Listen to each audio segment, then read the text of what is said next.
Hey guys, welcome to Boxing Squared for boxing news and views from around the internet.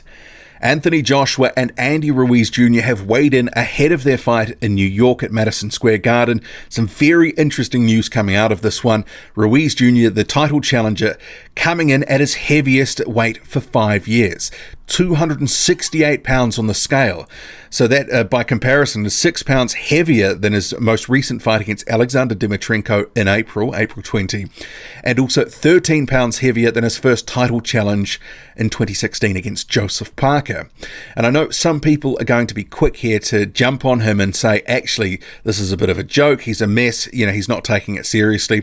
But I think this actual weight points to some of his strategy for this fight, and I'll get to that in a second, because I think it's deliberate that he's come in a little bit heavier, because I think he's going to go for broke.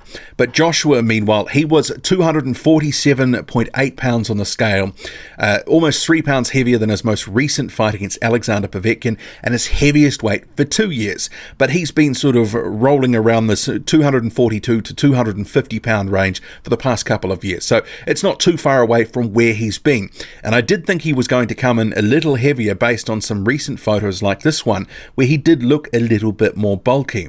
But I think Ruiz Jr. is the real story with this weigh-in, because 268 pounds. I think that signals to me that Ruiz Jr. is going to start fast. I think he isn't planning to go all 12 rounds here, because if he had have been, I think he would have come in a bit better condition in terms of the weight, because the heavier you are, the harder it is to maintain that stamina over those rounds. I mean, it's a pretty simple formula, unless you're Jarrell Miller, and we know what he was doing there. In terms of Ruiz Jr., I think he's going to start fast. I think he's going to go for broke. I think this is an indication that since the fight was announced about a month or so ago, that he's been hitting the weight room, and I think he is really looking to have as much mustard behind his punches as possible to try catch Anthony Joshua early. And I think a lot of us have spoken about Ruiz Jr.'s best chance is going to be in this fight, because he's the heavy underdog, is in the early going, when he's fresh, letting his combinations go, putting his fast hands to work.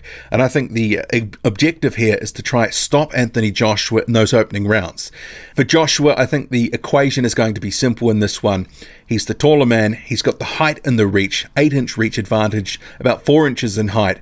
If he can keep Andy Ruiz Jr. off him in those early rounds, if he can be cautious and work behind the jab and tag Ruiz when he's coming in, I think that's going to be the first building block to a win here, because he's got the height and the reach, the advantages, the natural advantages over Ruiz, who it's all uphill to a degree, but he can punch Ruiz. He's got over 20 knockouts on his record, and not a massive puncher, but all of these guys can punch in the heavyweight division. We've seen Anthony Joshua rocked before, so he will have to be careful when he's early on, because Ruiz will be a danger with those fast hands. But I'm fully expecting Ruiz to come out and basically all guns blazing, trying to unload the tank on him, go for broke, because coming in at 268, that doesn't signal to me that he's trying to go 12 rounds here and try to work towards some sort of decision. Because I'm not sure, at 268 pounds, I think he is going to tire in those mid to later rounds, and that will, when he'll become more of a, I don't want to say sitting duck, but he'll become an easier target for Joshua to start picking off, breaking down, and ultimately stopping. I'm still going for a stoppage somewhere between rounds 5 and 8 for Joshua, but Ruiz's best chance from what I've seen of him at the weigh-in, and what he's probably looking to do, is to start fast and try take Joshua out of there. Easier said than done. What do you make of it all? Drop a comment, loud and often. Hit like, hit subscribe, follow me on Twitter, boxing_squared. I'm out.